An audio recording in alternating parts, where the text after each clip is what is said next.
গাজীপুরে ধৃত লস্কর জঙ্গির কলকাতা কানেকশন। দিল্লি এসটিএফ এর অভিযান, গ্রেপ্তার সাব্বির আহমেদ লোন। বাংলাদেশ থেকে কলকাতায় এসে টেরর নেটওয়ার্ক, জঙ্গি নেটওয়ার্ক তৈরি করে তথ্য যেত পাকিস্তানে। কলকাতা দিল্লিতে মেট্রো স্টেশনে ভারত বিরোধী পোস্টার। গাজীপুর থেকে লোনকে গ্রেপ্তার করে দাবি দিল্লি পুলিশের। আগেও অস্ত্রসহ কাশ্মীরে গ্রেপ্তার, মুক্তির পরে ফের সক্রিয়। শ্রীনগর জেল থেকে মুক্তির পরে বাংলাদেশে পালায় সাব্বির। বাংলাদেশ থেকে ফের ভারতে ঢুকে আইএসআই এর হয়ে সক্রিয়। লস্কর জঙ্গিকে গ্রেপ্তারের পর दाबी दिल्ली पुलिसेर। शब्बीर अहमद लोन बांग्लादेश में बेस्ड था और इसने हथियारा करके एक जगह है कलकत्ता में, वहाँ पर एक हाइड आउट तैयार किया था जहाँ पे अपने मॉड्यूल के लड़कों को रखा जा सके, और फर्दर कई जगहों की रेकी कराई थी, जो हैवी फुटफॉल एरियाज थे उनकी रेकी कराई थी ताकि उन जगहों पे किसी दहशतगर्दी को अंजाम दिया सके। अब चूंकि इसका एक मॉड्यूल बस्ट हो गया था तो ये फिर से आया था नई संभावनाओं को तलाश करने, नए लड़कों को आइडेंटिफाई करने के लिए, और उसी प्रोसेस में गिरफ्तार किया गया। আরে এটা তো এখন সম্পূর্ণ এই লস্করে তৈবা জয়সে মোহাম্মদ তাদের হাব হয়ে দাঁড়িয়েছে তৃণমূল কংগ্রেসের কারণে।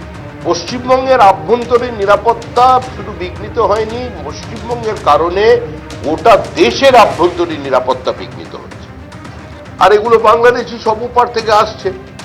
আর তৃণমূল কংগ্রেস বলছে মানে ও ও ও আমার ভাই, ও বাংলা বলছে, আমিও বাংলা বলছি। কি হয়েছে?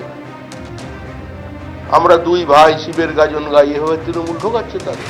এই পরিণতি হচ্ছে এটা। আমরা বলছি ভোটার লিস্ট থেকে নামটা বাদ দাও, ডিলিট অ্যান্ড ডিপোর্ট, এবং সেটা আমরা করে দেখাবো সরকার আসবার পরে। নির্বাচনের সময় দেখবেন সবকিছু যদি বাংলার সঙ্গে কানেক্ট করতে পারে। এইদিকে বর্ডার সিকিউরিটি ফোর্স কাজ করবে না ঠিক করে, যদি বলেন ভারতীয় বাংলাদেশ বর্ডার, যেটা পশ্চিম বাংলাকে স্পর্শ করছে।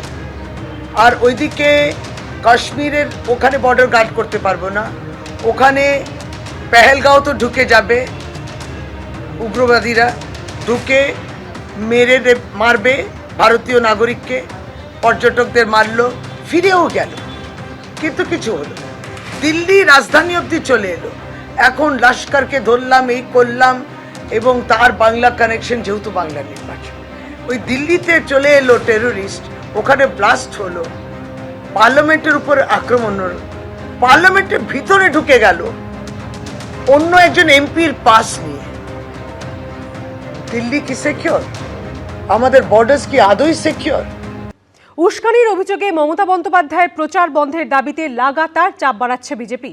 মঙ্গলবার মুখ্য নির্বাচনী আধিকারিকের দফতরে অভিযোগ জানিয়ে শুভেন্দু অধিকারী বলেন, নির্বাচনের কাজে নিযুক্ত হাজার হাজার নিরাপত্তারক্ষীকে আক্রমণ করার মধ্যে দিয়ে সমগ্র নির্বাচন ব্যবস্থার উপর মমতা বন্দ্যোপাধ্যায় আক্রমণ করেছেন। পাল্টা জবাবে শশী পাঁচার কটাক্ষ, যারা হুমকি দেয় তাদের কানে হুমকিই বাজে। সোমবারের পর মঙ্গলবার দিল্লিতে জাতীয় নির্বাচন কমিশনের পর মুখ্য নির্বাচনী আধিকারিকের দফতর। হুমকি ও উস্কানি দেওয়ার অভিযোগে মমতা বন্দ্যোপাধ্যায়ের প্রচারের ওপরে নিষেধাজ্ঞা চেয়ে সুর আরও চড়ালো বিজেপি। মমতা ব্যানার্জিকে কেন আপনারা ব্যান করবেন না, ব্যবস্থা নেবেন না? তিনি কি আইনের ঊর্ধ্বে? আমরা দুটো বক্তব্যের ক্লিপ এবং তার ভাষণের পেন ড্রাইভ জমা দিয়েছি। বিজেপির দাবি, কৌশলে মহিলাদের উদ্দেশ্যে বিশেষ বার্তা দিচ্ছেন মমতা বন্দ্যোপাধ্যায়। সরাসরি হিংসাতে এবং নির্বাচনের কাজে নিযুক্ত হাজার হাজার নিরাপত্তা রক্ষীকে আক্রমণ করার মধ্য দিয়ে সমগ্র নির্বাচন ব্যবস্থার উপরে উনি আক্রমণ করেছেন। আপনারা যদি হুজ্জতি করেন, আমি দায়িত্ব মা বোনেদের উপর দিয়ে গেলাম। মা বোনেরা যে রাধে, সে চুলও বাঁধে।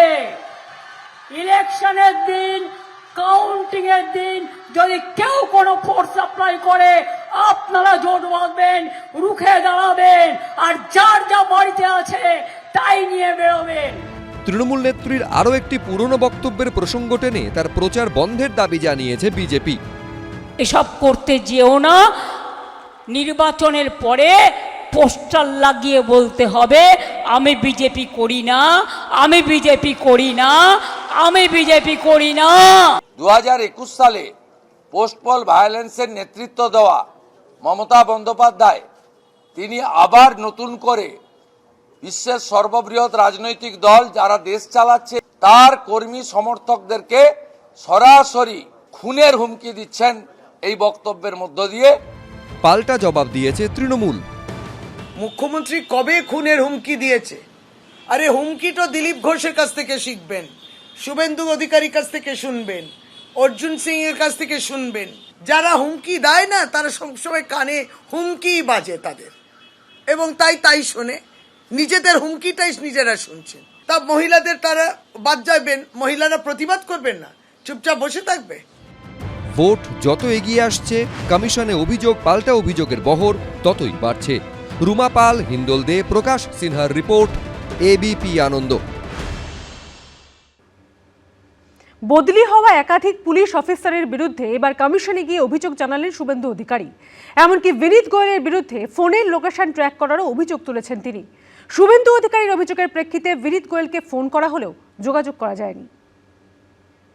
আমরা কয়েকটা বিন্দু বলেছি যে আপনি চিফ সেক্রেটারি, ডিজিপি, আপনারা কিছু অর্ডার নামাচ্ছেন, সেই অর্ডার নিচে কার্যকর হচ্ছে না। শুরুটা হয়েছিল মুখ্য সচিব ও স্বরাষ্ট্র সচিবকে দিয়ে, এরপর একে একে ডিজি, পুলিশ কমিশনার, এডিজি থেকে শুরু করে ডিআইজি, পুলিশ সুপার, জেলা শাসক। নির্বাচন কমিশনের বদলির তালিকাটা দীর্ঘ।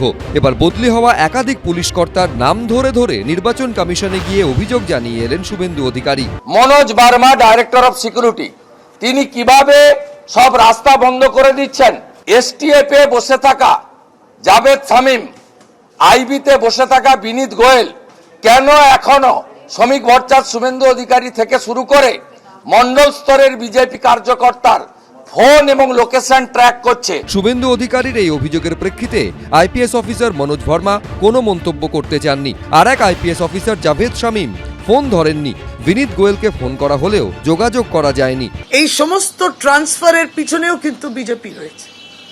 তাদের এত মাথা ব্যথা কেন সেটা উনি বলছেন কেন, যে কে কোথায় কি করছে। যারা পেগাসিস করলেন তারা আমাদের পেগাসিসের টাইপের অভিযোগ দিচ্ছেন এখানে। পুলিশে ব্যাপক রদবদল করে পশ্চিম মেদিনীপুরের পুলিশ সুপার পলাশচন্দ্র ঢালিকে সরিয়ে দেয় কমিশন। একইভাবে সরিয়ে দেওয়া হয় জঙ্গিপুর পুলিশ জেলার এসপি হোসেন মেহেদি রহমানকেও। শুভেন্দু অধিকারী নিশানায় এই দুই পুলিশ অফিসারও। ট্রান্সফার হওয়া সত্ত্বেও জঙ্গিপুরের এসপি মেহেদি হাসান, পশ্চিম মেদিনীপুরের এসপি পলাশ ঢালি কি করে এসপি বাংলো আটকে রেখে সেখানে ইলেকশন কমিশন পাঠানো এসপির কাজে হস্তক্ষেপ করছে, এ প্রশ্ন তুলেছি। পুলিশ অফিসার পলাশ ঢালি জানিয়েছেন 17ই মার্চ তার কাছে বদলির নির্দেশ আসে। 18ই মার্চ তিনি এসটিএফ এ কাজে যোগ দিয়েছেন, কিন্তু পারিবারিক কারণে বাংলো ছাড়তে কয়েকদিন দেরি হয়েছে। ইতিমধ্যেই বাংলো ছেড়ে দিয়েছেন তিনি। ভোটের মুখে বিজেপি প্রার্থীকে সিআইডির তলব নিয়েও সুর চড়িয়েছেন শুভেন্দু অধিকারী। অবিলম্বে সিআইডি, এসটিএফ, আইবি এবং ডাইরেক্টর অফ সিকিউরিটিতে ইলেকশন কমিশনের হস্তক্ষেপ আমরা দাবি করেছি। এমসিসি চলাকালীন পশ্চিম মেদিনীপুর, পশ্চিম পাঁশকুড়ার বিজেপি প্রার্থী সিন্টু সেনাপতিকে সিআইডি ডাকে কিভাবে? না, এমসিসি চালু হওয়ার পর সিন্টু সেনাপতিকে পুলিশ ডেকেছে বলে রাগ হয়েছে, আর এদিকে কেন্দ্রীয় এজেন্সি দিয়ে ইলেকশন চলতে চলতে দেবাশিস কুমারকে ডেকে পাঠানো যায়? তারা তো চতুর্দিকে দেখবেনি, কারণ নিজেরা দালাল পুষে রেখেছেন বলে চতুর্দিকে ভাবেন সবাই দালালি করছে। তারা যে সিকিউরিটির কাজ, যার আইবির কাজ যেটা, সিকিউরিটির কাজ যেটা, সেই কাজগুলো তারা করবেন না, হাত পা গুটিয়ে বসে থাকবেন যেন শুভেন্দু বাবুরে দাঙ্গা লাগাতে পারেন। সোমবার তৃণমূল প্রার্থী দেবাশিস কুমারকে প্রায় 5 ঘন্টা ধরে জিজ্ঞাসাবাদ করে ইডি। রুমা পাল, প্রকাশ সিনহা, ময়ূখ ঠাকুর চক্রবর্তীর রিপোর্ট, এবিপি আনন্দ। এবিপি আনন্দ, এগিয়ে থাকে, এগিয়ে রাখে।